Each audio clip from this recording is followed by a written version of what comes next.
Your health check report is ready. You scroll through it, hemoglobin normal, sugar normal, cholesterol acceptable, and then you see one line highlighted in red, lipoprotein A high.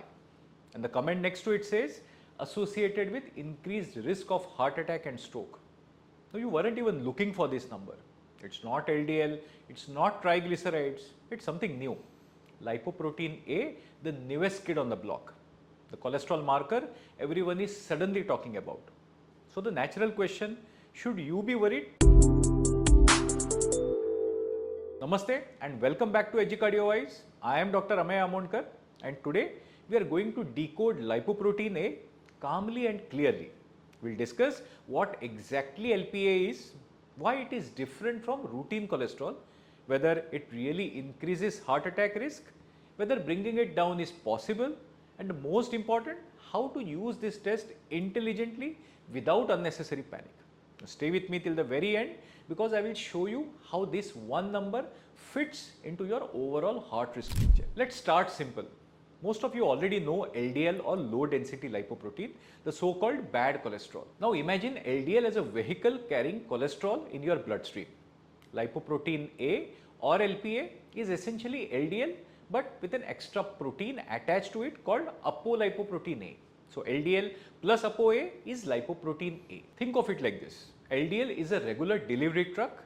LPA is the same truck but with an additional sticky trailer attached. That extra attachment makes it behave slightly differently. Now this extra protein makes LPA slightly more likely to stick to your artery walls, more likely to promote inflammation, and in some situations it may interfere with natural clot breakdown. So it is not just cholesterol quantity, it is cholesterol with a different biological behavior. For many years cardiology focused heavily on LDL cholesterol, and that focus was correct because lowering LDL clearly reduces heart attacks. But over time something puzzled researchers. Some patients were doing everything right. Their LDL was controlled, they were non-smokers, they exercised, yet they still had heart attacks, sometimes very young. Now when scientists looked deeper, one pattern kept appearing: elevated lipoprotein A. Now large genetic studies involving hundreds or thousands of patients showed something important. People born with high LPA levels had a significantly higher lifetime risk of a heart attack, and this risk was independent of LDL. Now that means even if your LDL is perfect, LPA can still add risk. About 20 to 25% of the world's population has elevated LPA. Now in some South Asian populations, including us Indians, the numbers may be even higher. And this may partly explain why we sometimes see heart disease earlier in the 30s and 40s. Now when a 38-year-old software engineer comes with a blocked artery, the first reaction is, but doc, I am too young. Sometimes LPA is a part of that story. And this is very important. Risk is not determined by one number. LPA is an amplifier. If someone has high blood pressure, diabetes, smoking, LPA magnifies that risk. If someone is otherwise low risk, young, healthy, and only LPA is elevated, the risk is not immediate doom. Now think of it like this. LDL is the fuel for the fire. Now LPA is like adding dry wood. But if there is no spark, the fire doesn't start immediately. That's why we sometimes see heart attacks at 35, 40, 45, despite cholesterol reports that look normal. And that is why lipoprotein A is getting so much attention now. Now here is the most important part. LPA is largely genetic. You inherit it. You don't develop it because of last week's diet. You don't get high LPA because you had biryani on Sunday. Now this number is written into your genes. The level of LPA in your blood is mostly decided by a gene called LPA. And that level is determined very early in life, often by the time you are a child. After that, it stays fairly stable throughout adulthood. So unlike LDL, which changes a little with food, diet and exercise, LPA doesn't fluctuate much. So this is the one number that doesn't change dramatically if you skip the gym for a week. Unfortunately, it also doesn't fall dramatically if you suddenly start going.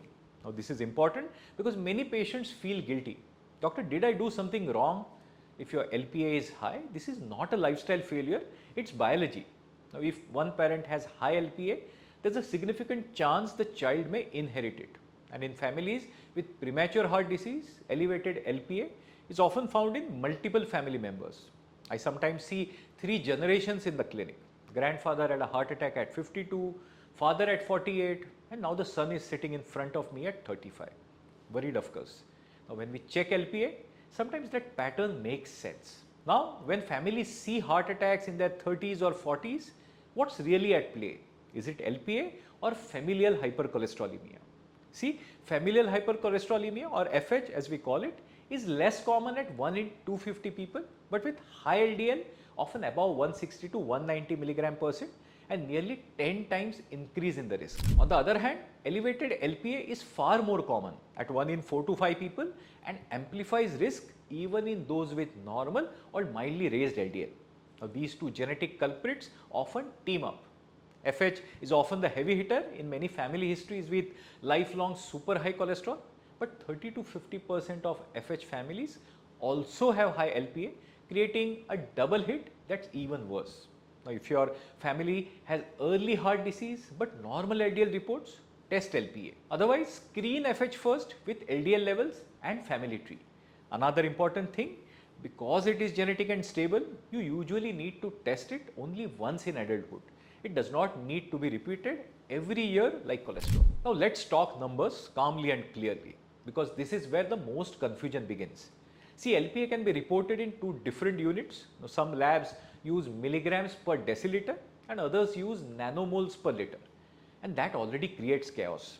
Now, unlike cholesterol, you cannot directly convert these 2 numbers using a simple formula, because LPA particles vary in size from person to person. So, if you try to use Google to convert milligram per deciliter to nanomole per liter, you may get an approximate answer, but it won't be perfectly accurate. In India, we commonly use milligrams per deciliter. To keep it simple, in milligrams per deciliter terms, below 30 is generally lower concern. Now, between 30 to 50 is intermediate risk. Above 50, we start paying closer attention, and above 100, we take it seriously. But here's something very important: risk does not suddenly switch on at 51. Now, this is not an exam result where 49 is pass and 51 is fail.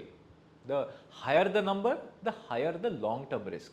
Gradually, studies suggest that very high LPA levels can increase lifetime heart disease risk by 1.5 to 2 times as compared to those with very low levels. But remember, that's lifetime risk and not tomorrow morning risk. Sometimes patients come to me with LPA of 55, extremely anxious. Doctor, it's red. Is something about to happen to me? The answer is no. It means we adjust the overall prevention strategy. Now, this number does not act alone. If someone has high LPA but perfect blood pressure, ideal LDL, no diabetes, no smoking, the overall risk may still be moderate. But if someone has high LPA plus uncontrolled LDL and smoking, that's when the risk multiplies. Now, think of LPA like a multiplier in mathematics. If the base number is small, multiplying doesn't create a huge value. But if the base number is already large, multiplication becomes powerful. So, don't focus on the color red in the report, focus on what it means in the context of your entire risk profile. Numbers only make sense when seen as a part of the whole story. Now comes the million rupee question. Doctor, can I reduce it? Short answer, not easily, not yet. Unlike LDL cholesterol, where we have powerful medicines, LPA has been more stubborn. Statins, they reduce LDL beautifully, they save lives, but they do not significantly reduce LPA. And that's okay, because statins still reduce overall risk. Niacin can reduce LPA by around 20 to 30%, but no outcome benefit and many side effects. Now, some newer injectables like the PCSK9 inhibitors, they reduce LPA modestly, about 20 to 30%, and they definitely reduce heart attack risk, especially in high risk patients, but their main benefit is still LDL reduction. But why is LPA difficult to lower? Because your body produces it based on your genetic blueprint. It's like your liver is programmed to make a certain amount, and most of the current medicines do not change that programming. But here is the exciting part. Researchers are now developing therapies that target the genetic message itself. Now, these are the RNA based therapies. Early trials have shown reductions of 80 to 90% in LPA levels. Now, that's already remarkable, but we still need outcome data. We need to see whether lowering LPA alone reduces heart attacks in the real world. Now, those studies are ongoing. So, no, we don't have a simple pill that wipes out LPA, but we absolutely have powerful tools to reduce the risk around it, and that is what matters most today. Now this is the most important part. If LPA is high, what do we actually do? If we cannot change LPA, we outsmart it. Think of it like rain. You may not be able to stop the rain, but you can carry an umbrella. LPA acts as a risk amplifier. So our job is simple. We reduce the baseline risk. First, lower LDL more aggressively. If someone has elevated LPA, we often aim for stricter LDL targets. Now instead of being satisfied with 100, we may aim for below 70, sometimes even lower like 30 to 55, depending on your overall risk. Now studies consistently show that 40 mg% reduction in LDL reduces major events by 20 to 25%. That's powerful. Second, blood pressure, because pressure damages artery walls, making it easier for cholesterol particles to enter. So targeting optimal BP is not optional but necessary. Third is smoking. See, smoking increases clot formation. Remember, LPA already has pro-clot tendencies, so that combination is dangerous. Fourth, weight, sugar and metabolic health. Diabetes, insulin resistance, abdominal obesity, these accelerate plaque formation. So even though they don't change LPA, they increase the environment in which it acts. Fifth, smart use of imaging. In certain patients, we may use additional tools. For example, a CT calcium score. If LPA is high, but calcium score is 0, that's reassuring. If calcium score is elevated, that tells us we need to be more aggressive. Now, this is personalized prevention. I recently saw a 40-year-old gentleman, LPA was 110, he was worried, but his LDL was 65, BP well controlled, non-smoker and calcium score 0. So we didn't panic, we optimized lifestyle and followed up. See, prevention is about strategy and not fear. Some people say LPA is like a loaded gun. I would modify that. It's like a loaded gun kept safely in a cabinet. Lifestyle and medicine decide whether the cabinet stays locked. So now the practical question, who should actually test for LPA? Because this is not a test everyone needs every year.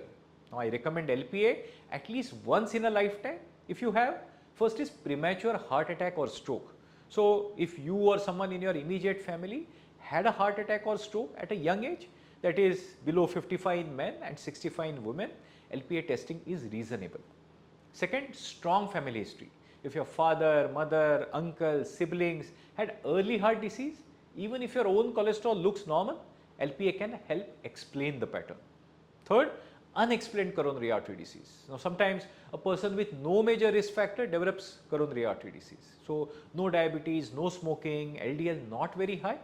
That's when we ask, is there something genetic contributing? Now LPA is one such possibility. Fourth, normal LDL but events happened. If someone says, doctor, my LDL was only 90, why did it still happen? LPA may provide additional context. It does not replace LDL, but it adds another layer of understanding. And finally, early aortic valve narrowing.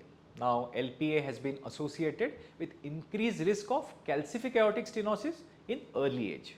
Now, equally important, who does not need routine repeated testing. Now, if your LPA was checked once in adulthood and it was normal, it usually does not need to be repeated every year. It does not behave like sugar levels that fluctuate after every festival. So, professional societies now recommend at least one LPA measurement in adulthood, especially in people with cardiovascular risk, because about 1 in 5 individuals may have elevated levels and most don't know about it. Bottom line, so this is not a trendy test, it is not something to order casually in every health check. It is a strategic test. So let me answer the most important question clearly. Should you be scared if your LPA is high?